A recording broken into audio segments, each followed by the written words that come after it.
Баршаңызға сәлем, достар. Сіздермен бүгін өте керемет болып шығатын палау жасайтын боламыз. Ал менімен бірге болыңыздар.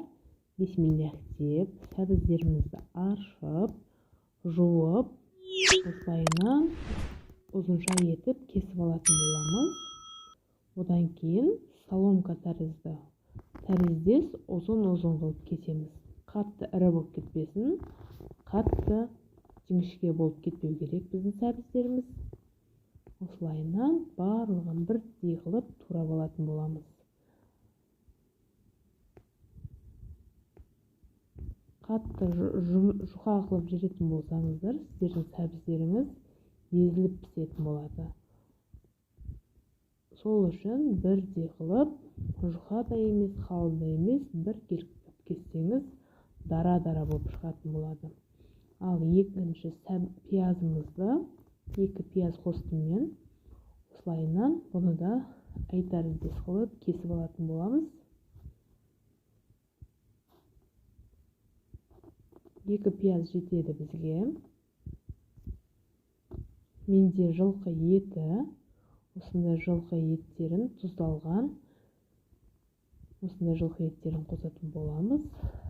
Қызып тұрған майымызға 2 шөміш май құямыз. Мен мына жерде 3 шөміш құйдым, менде сәл көбірек болады. 1 килоға 2 шөміш май құятын боламыз. Қатты қызып тұрған майымызға жуамызды салып, жақсылап қызарғанша қуырып алатын боламыз.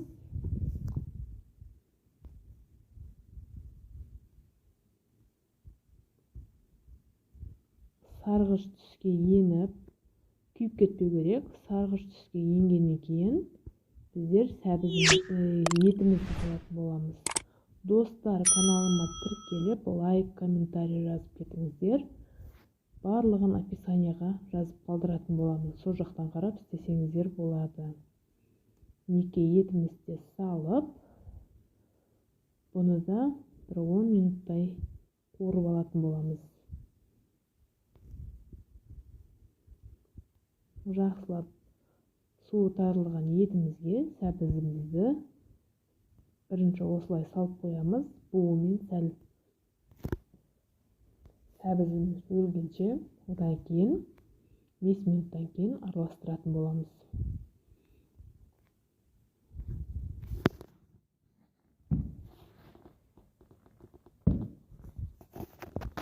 Тұзымызды саламыз.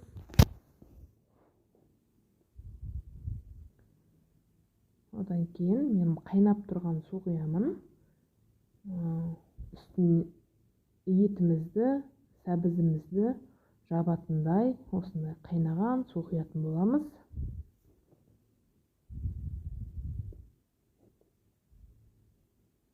Әркім әртүрлі істейді. Біреулер мұздай су құяды. Мен етім тез піссін деп осылайынан қайнаған су құямын. Күріш менде лазер күріші. Өте әдемі болады. Одан кейін зіра қосамын, кейін чеснок қосамыз. Чесноктың бетін бәрін осылайынан тазалап, жуып дайындап қойдым. Күрішімізге су құйып, бетін жауылғанша су құямыз. Одан кейін бір ас қасық тұз салып, жақсылап араластырып ап қоятын боламыз. Мінекей бізде мынандай етіміз пісейінге жақындап қалды. Чесногымызды саламыз. 10 минут алдын. Одан кейін дайын күрішімізді жуып, жақсылап ағы кеткенше жуып, күрішімізді салатын боламыз. Су аз емес, біз қазір және азғантай бетін сәл жабатындай су құйып, одан кейін осы суы тартылғанша күтетін боламыз. Өйткені біздің суымыз су құйып бұқтырып қойғанбыз, сол үшін азғантай сумен ақ піседі. Осындай су тимей тұрған жерлерін осылай араластырып жіберетін боламыз. Қайнап жатқан жағына алып барып, сол кезде бір текст пісетін болады біздің палауымыз.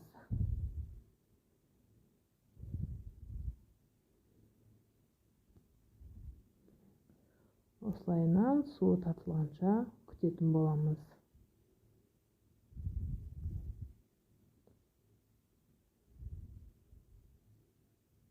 Суы тартылды.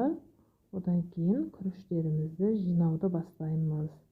Жан-жағын осылай әдемілеп, барлық жағын күріштерін алып, осылайынан жинауды бастаймыз. Мінекей үстіне зірамызды езіп, зіра салып, одан кейін 20 минутқа бұқтыратын боламыз. Қазанымыздың аузын жауып 20 минутқа жібереміз. Ең төменгі алауда 20 минут пісіретін боламыз. Мінекей біздің палауымыз қараңыздар, өте әдемі болып шыққан.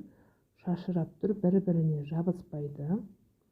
Астынан осылай еттерімізді, чесногымызды алып, бөлек ыдысқа салып алатын боламыз.